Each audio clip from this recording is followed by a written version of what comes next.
4-4 Oakland Raiders versus 4-5 LA Chargers. Which team has more riding on tonight's game?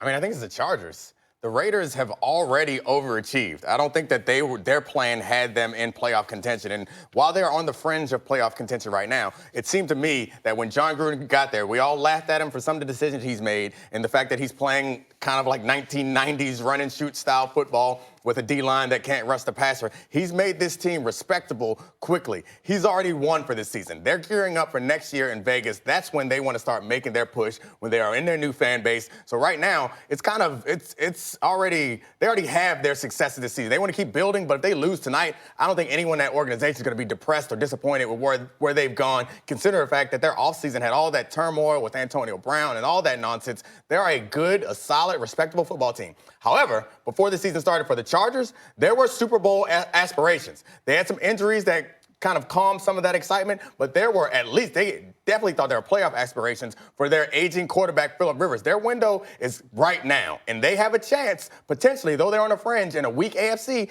to make a run and get into the playoffs in wild card, and then at least anything can happen. I think Anthony Lynn and the Chargers need to win this game tonight. They have a lot more on it than the Raiders. I think it's easy.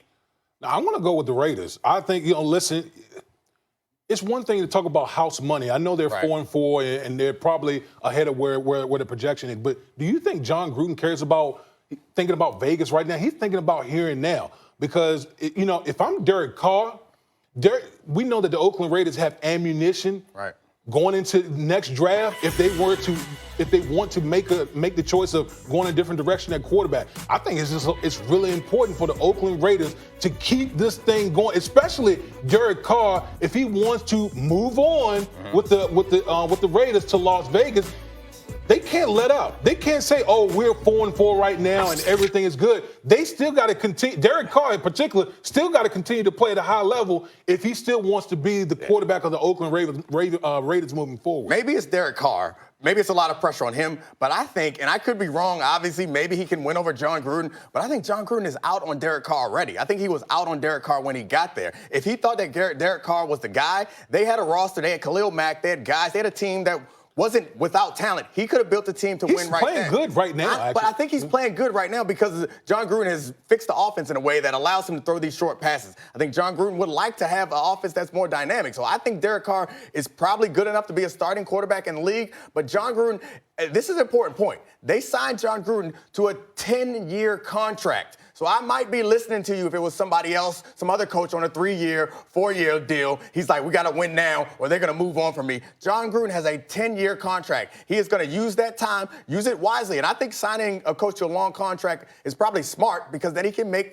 decisions that are in the best interest, the long-term interest of that franchise. He's on a 10-year contract. He is not looking to win right now. He's not looking to win with Derek Carr. He is looking to build a good team, a good roster, then insert a young, cheap quarterback. That's what I imagine he's trying to do. So I think he wants to win, obviously, but I think that they're not going to lose any sleep over him not winning this game or this Thursday night game. Well, absolutely. I think every game counts when you think of the Oakland Raiders because, again, not only are we talking about the here and now, we're not projecting, they're going to be good next year because we don't know what next year is going to hold. Right. If you're 4-4, literally you're in second place in the AFC West. Nobody thought you would be in this position. Like, you literally have to apply all the pressure now. And if I'm the Oakland Raiders, I can't be thinking about next year. I got to be thinking about right here and right now. And part of that thought process is just like the LA Chargers. Guess what? The Oakland Raiders are moving into a new stadium. So you want to continue to keep having your foot on the gas so you can sell all those PSLs and everything in the new stadium. All that makes sense for any other organization in any other situation. The man in charge there, the man who hired the GM, is John Gruden. They gave him a 10-year deal. You don't do that. If this was a 4-year deal, that's one thing. But right now, he is on the long-term trajectory that he wants to build his ideal team for the future. That's different for Anthony Lynn. Anthony Lynn needs to win now. Anthony Lynn in Phillip Rivers is he's at the end of the career. They need to win now, and they have a roster to win now. Would you say Anthony Lynn? I disagree with that because I don't look at Anthony Lynn as like having bad job security. After what he did last year. The expectations matter. Expectations matter. Coming into the season, some people thought they were going to the Super Bowl. If they fall short, that's a disappointment. Coming into the season, some people thought the Raiders may not win 4 games. They already playing with house money going into the next season. I think they just need to be good. They don't need to win tonight. All right, guys, let's move on to another game, all right? Things don't get any easier for the 2-6 Browns as they host the 6-2 Bills this week. And when a major topic is the length of your quarterback's mustache, you know things are probably not going so well. So, Dom, will the Browns turn their season around? So last week I said yes because I looked at their schedule and I said, man, the second half of their schedule gets really easy. There are a lot of bad teams on their schedule going forward. But I forgot one important thing. They are also a bad team. So, like, I think that it's potential that they could turn around and get a couple of these wins, but I have no faith in them. This was a team, again, that had high expectations. And I think Damien and I and many of us agreed that they weren't going to be great. I picked the Ravens to win the division. I didn't think that they would win the division, but I didn't think they were going to be bad. I thought they might get a wild card spot or be in contention. They are bad right now, and I think that if the things don't go well, they got 2 games against the Bengals who have no wins. And I don't feel completely confident that they'll win those games. And they're up and down. They had a great game against the Ravens, but a lot of really bad games. I could see this going really bad, and Freddie Kitchens may not be back next season. Well, I think, listen, first of all, I think the Cleveland Browns had a lot of people with fool's gold, in the offseason with all the splashy acquisitions by GM John Dorsey, and then you have a first-year head coach who was a position coach like a calendar year ago. Think about that. Everyone jumped on the Browns bandwagon because they traded for Odell and Baker Mayfield, kind of made the Browns relevant towards the end of the year last year, and then they elevated his offensive coordinator to the head coach. And then look what happened. We always talk about in pro football, coaching matters more so in football than any other sport. Right. And you're seeing it play out with the Cleveland Browns. They're the most penalized team in the National Football League. The quarterback has 12 interceptions, tied for the league lead in interceptions. This team just seems dysfunctional, and I don't see them beating the Buffalo Bills this week. Yeah. Buffalo Bills have one of the best defenses in the National Football League, so I think they're going to continue to spiral out of control. This is embarrassing because the problem with this team is the offense. You hired the coach, Freddie Kitchens, in part because your quarterback liked him. You skipped all these steps that normal coaches take where they go they go from position coach to coordinator for a few years to actually having a successful offense to then getting a head coach. But isn't that but that's a part of this new culture that we're seeing now where it was we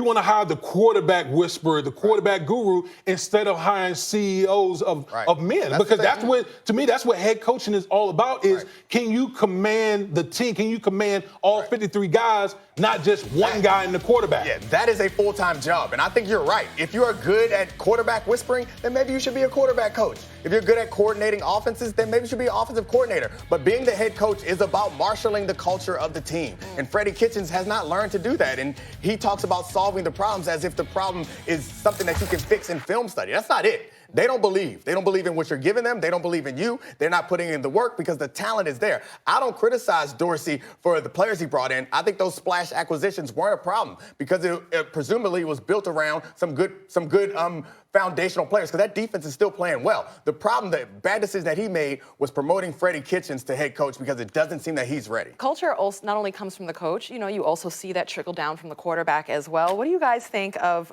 mustache gate, if you will? What do you think about your quarterback changing his facial hair 3 times within the same game day? Oh, I know how you feel. Go ahead. Well, listen, I just think that it's the one thing about the Browns, like when you do these type of stunts, when you're winning, it's cute. Everybody talk about it like everyone's having a good laugh. That would have been stuff of lore if they were winning. Yeah, if the Browns were 6-2 instead of 2-6, we would all be, laughing, just giving Baker. Praise, like Baker, that guy, the bravado, and this guy just gets it. But when you're 2-6, nobody cares. Yeah. That's the problem here. Nobody cares unless the Browns start turning around and winning some games. Yeah.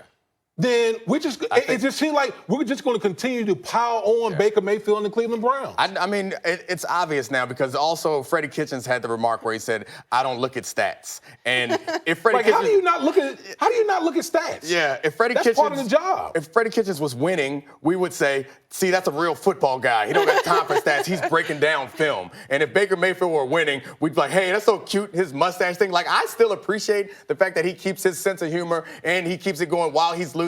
But I think it's right. There's nothing you can say that people are going to like. You will never have the right answer until you start throwing touchdowns and winning games. And the sooner Baker realizes that, the better off he'll be. Because last week he was complaining about the coverage that he received, saying that sometimes we celebrate his passion and sometimes we criticize his passion depending on what happens on the field.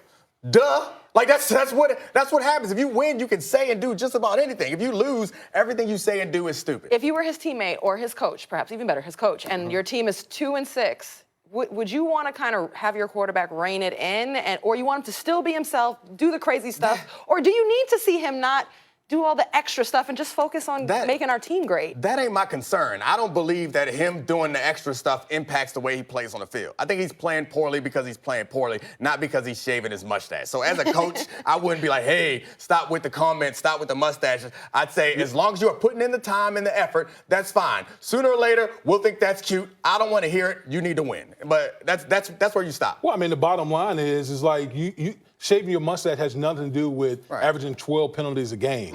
Shaving your mustache has nothing to do with 12 interceptions that you've thrown throughout the season. So that's what they just need to win. Absolutely. Be you, Baker, and get the W. All right. Tomorrow's show salutes the troops from Davis-Monthan Air Force Base in Tucson.